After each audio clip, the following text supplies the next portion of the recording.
इन दिनों किसान का मामला केवल राजा के सामने पेश हुआ। दोनों पक्षों की बात सुनकर राजा ने निर्णय दिया, बछड़ा तो गाड़ी वाले का ही है, क्योंकि वह गाड़ी के नीचे था, और बछड़ा इसी गाय का है, इसमें कोई शक नहीं। लेकिन इसका कोई चश्मदीद गवाह नहीं।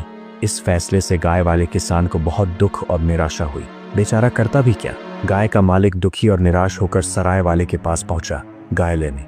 तभी सराय वाले को उस पर बड़ी दया आई। उसने उसे रानी के पास जाने की सलाह दी और बोला, हमारी नई रानी बहुत चतुर है, वह तुम्हें जरूर कुछ उपाय बताएगी। किसान राजमहल पहुंचा और वहां के दरबान को अपनी पूरी कहानी सुनाकर बोला, भाई साहब, मैं बड़ा दुखी और गरीब आदमी हूँ, क्या आप किसी तरह मेरी भेंट नई रानी जी से करवा सकते हैं?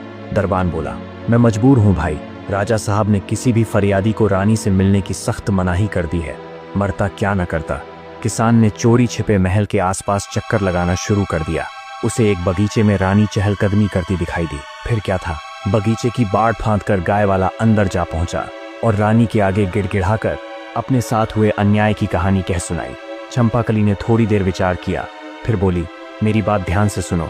कल महाराज शिकार खेलने जा रहे हैं। वह एक ऐसी जगह जाएंगे जहां एक तालाब इस मौसम में हमेशा सूखा रहता है। तुम अपने साथ मछली पकड़ने वाला एक जाल और बंसी लेकर वहां चले जाना। जब राजा साहब दिखाई दें तो ऐसा अभिनय करना मानो तुम मछलियां पकड़ रहे हो। महाराज तुमसे जरूर पूछेंगे कि तुम सूखे तालाब में मछलियां क्यों पकड़ रहे हो। तब तुम उनसे कहना, यदि एक गाड़ी बछड़ा पैदा कर सकती है तो क्या सूखे तालाब में मछलियां नहीं मिल सकती? अगले दिन किसान बंसी और जाल से लैस होकर सूखे तालाब पर पहुंच गया। तभी वहां राजा अपने सैनिकों के साथ शिकार करने आ पहुंचा।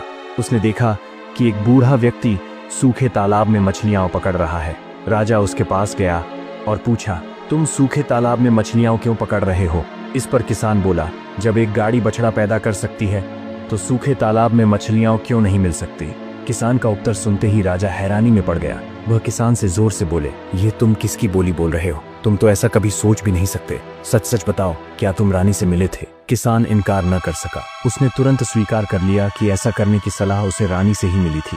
राजा ने तुरंत सिपाहियों से कहा, बछड़ा गाय के मालिक को दिलवा दो। महल लौटते ही उन्होंने चंपाकली को बुलाया और बोले, मैंने शादी के समय जो शर्त रखी थी तुमने उसे पूरा नहीं किया। तुमने मेरे किए फैसले का विरोध किया। तुम्हें राजकाज के मामलों में नहीं पड़ना चाहिए था। अब इस राजमहल में जो भी चीजें तुम्हें प्रिय हो उन्हें अपने साथ लेकर रात होने से पहले अपने गांव के घर लौट जाओ और एक किसान की बेटी की तरह ही सारी जिंदगी बिताओ।